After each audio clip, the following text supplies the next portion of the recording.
QLD, TQQQ를 오랫동안 모으고 있는데도 복리가 전혀 느껴지지 않는 분들이 많습니다. 매달 100만원, 200만원을 꾸준히 넣고 있지만 계좌는 생각보다 빠르게 커지지 않습니다.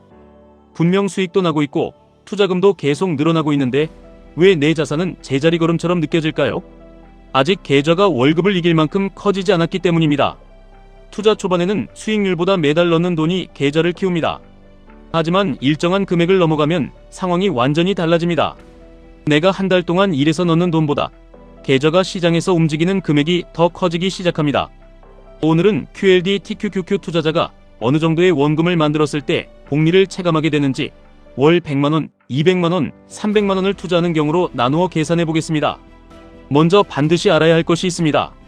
복리는 처음부터 강하게 작동하지 않습니다. 복리는 계좌가 작을 때는 거의 보이지 않습니다. 원금이 1천만원이고 연간 10%의 수익이 발생했다고 가정하면 1년에 증가하는 금액은 100만원입니다. 한 달로 나누면 약 8만원입니다. 매달 100만원을 투자하는 사람에게 8만원은 크게 느껴지지 않습니다. 계좌가 늘어난 대부분의 이유가 투자 수익이 아니라 내가 넣은 원금이기 때문입니다. 원금이 3천만원이면 연간 10%는 300만원입니다. 한 달로 나누면 약 25만원입니다. 조금씩 달라지는 것이 보이지만 여전히 매달 투자하는 금액의 영향이 더 큽니다. 원금이 5천만원이면 10%는 500만원입니다. 한 달 평균으로 약 42만원입니다. 이 정도부터 계좌가 스스로 움직인다는 느낌이 조금씩 생기기 시작합니다. 하지만 아직 월 100만원을 투자하는 사람의 납입금을 따라잡지는 못합니다. 그렇다면 계좌가 월 투자금을 이기기 시작하는 원금은 얼마일까요? 매달 100만원을 투자한다고 가정해 보겠습니다. 1년 동안 투자하는 금액은 1,200만원입니다. 계좌가 연간 8% 움직인다고 가정하면 약 1억 5천만원의 원금이 있어야 연간 변동금액이 1,200만원 수준이 됩니다. 연간 10%를 가정하면 약 1억 2천만원입니다. 연간 12%를 가정하면 약 1억 원입니다. 월 100만원을 꾸준히 투자하는 사람은 계좌가 대략 1억 원에서 1억 5천만원을 넘어가면서부터 내가 넣는 돈만큼 계좌가 스스로 움직이는 경험을 하게 됩니다. 이번에는 매달 200만원을 투자하는 경우입니다. 1년에 투자하는 금액은 2,400만원입니다. 연간 8%를 가정하면 약 3억 원이 필요합니다. 연간 10%를 가정하면 약 2억 4천만원이 필요합니다. 연간 12%를 가정하면 약 2억 원이 필요합니다. 월 200만원을 투자하는 사람에게는 2억 원에서 3억 원 사이가 중요한 구간입니다. 이 금액을 넘어가면 매달 넣는 원금보다 계좌의 움직임이 더 크게 느껴지기 시작합니다. 이번에는 매달 300만원을 투자하는 경우입니다. 1년에 투자하는 금액은 3,600만원입니다. 연간 8%를 가정하면 약 4억 5천만원이 필요합니다. 연간 10%를 가정하면 약 3억 6천만원이 필요합니다. 연간 12%를 가정하면 약 3억 원이 필요합니다. 월 300만원을 투자하는 사람은 계좌가 3억 원에서 4억 5천만원 사이에 도달했을 때 월급보다 계좌의 움직임이 더 커지는 경험을 하게 됩니다. 물론 여기서 말씀드린 8%, 10%, 12%는 계산을 위한 가정입니다.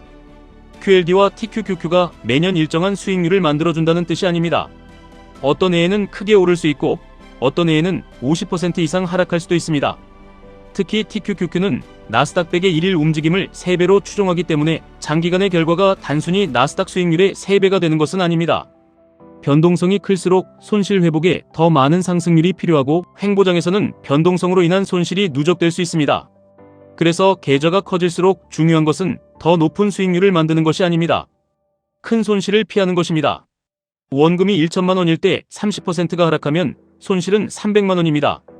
물론 큰 돈이지만 매달 꾸준히 투자하는 사람은 시간과 납입금으로 회복할 수 있습니다. 하지만 원금이 3억 원일 때 30%가 하락하면 손실은 9천만원입니다. 같은 30% 하락이지만 체감은 완전히 다릅니다. 원금이 5억 원이라면 30% 하락은 1억 5천만원입니다. 이때부터는 월급이나 추가 납입금만으로 손실을 회복하기 어려워집니다. 계좌가 커질수록 QLD와 TQQQ의 비중을 똑같이 유지해서는 안 되는 이유입니다. 1억 원까지는 저축률이 가장 중요합니다. 매달 얼마를 투자할 수 있는지, 하락장이 와도 납입을 계속할 수 있는지가 결과를 결정합니다. 2단계에서는 하루 수익률에 지나치게 흔들릴 필요가 없습니다. 계좌가 하루에 움직이는 금액보다 매달 넣는 돈이 더 중요하기 때문입니다. 하지만 2억 원부터는 자산 배분이 중요해집니다. QLD와 TQQQ만 보유할 것인지 현금을 얼마나 남길 것인지, 하락장에서 어떤 기준으로 추가 매수할 것인지 결정해야 합니다. 계좌가 2억 원인데 전부 TQQQ에 들어가 있다면 시장이 30%만 흔들려도 계좌 변동은 감당하기 어려운 수준이 될 수 있습니다. 반대로 현금을 지나치게 많이 보유하면 상승장이 이어질 때 목표 금액에 도달하는 시간이 길어질 수 있습니다. 그래서 2억 원부터는 수익률보다 구조가 중요합니다. 3억 원부터는 손실 관리가 더 중요해집니다. 3억 원이 10% 움직이면 3천만 원입니다. 많은 직장인이 1년 동안 모을 수 있는 돈보다 큰 금액이 며칠 만에 움직일 수 있습니다. 상승할 때는 복리가 강하게 느껴지지만 하락할 때는 공포도 같은 속도로 커집니다. 2단계에서 가장 위험한 행동은 수익이 잘 난다는 이유로 TQQQ 비중을 계속 높이는 것입니다. 계좌가 작을 때는 높은 변동성을 버틸 수 있다고 생각합니다. 하지만 계좌가 커진 뒤에는 퍼센트가 아니라 실제 손실 금액이 눈에 들어옵니다. 1억 원의 20%는 2천만 원이고 3억 원의 20%는 6천만 원이며 5억 원의 20%는 1억 원입니다. 비율은 같지만 심리적으로 감당해야 하는 무게는 전혀 다릅니다. 그래서 QLD TQQQ 투자자는 목표 금액이 가까워질수록 공격적으로 바꾸는 것이 아니라 조금씩 방어적으로 바꿔야 합니다. 계좌가 1억 원까지는 원금을 늘리는 데 집중할 수 있습니다. 2억 원부터는 TQQQ 비중이 지나치게 커지지 않았는지 확인해야 합니다. 3억 원부터는 현금과 QLD의 역할을 분리해야 합니다. 5억 원부터는 수익 극대화보다 계좌 생존을 우선해야 합니다. 많은 사람이 복리를 오해합니다. 복리는 매년 두 자릿수 수익을 내는 능력이 아닙니다. 큰 손실로 계좌의 기반을 무너뜨리지 않고 충분한 시간 동안 시장에 남아있는 능력입니다.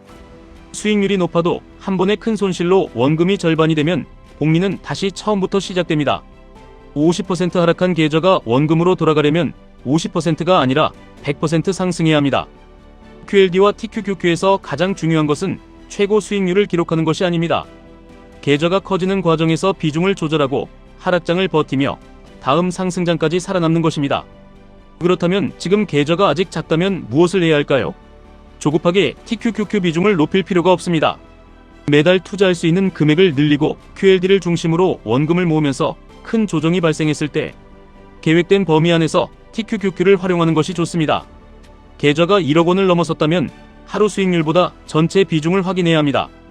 TQQQ가 급등해서 처음 계획했던 비중보다 커졌다면 일부를 QLD나 현금으로 이동하는 기준이 필요합니다.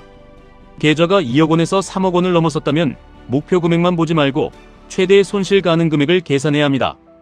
현재 계좌에서 20%가 하락했을 때 얼마를 잃게 되는지, 그 손실을 실제로 버틸 수 있는지 확인해야 합니다.